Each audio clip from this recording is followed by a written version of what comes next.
Polling booth పోయి ఓటేద్దామంటే కాళ్ళు నొప్పులు. తాత తాత తాత ఎవడురా నువ్వా? ఎలక్షన్ లో నిలబడున్నా తాత.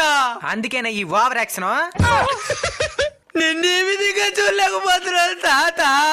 అయితే కళ్ళు మూసుకో. ఇది మన పంచలేకూడదు. నిన్ను నా చేతులతో పోలింగ్ బూత్ ఎత్తుకొని పోతాను తాత. అయితే నీ పార్టీకి ఓటేయాలి.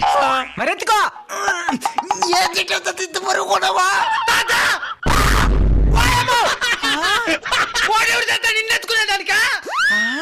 నిన్ను నా భుజాల మీద నేను ఎత్తుకొని పోతాను తాత పోలింగ్ బూత్ కా. అయితే నీ పార్టీకి ఓటేయాలి. అయితే ఎత్తుకో. ముందు నేను మాట్లాడింది వాడిని నేను ఎత్తుకొని పోవాలా?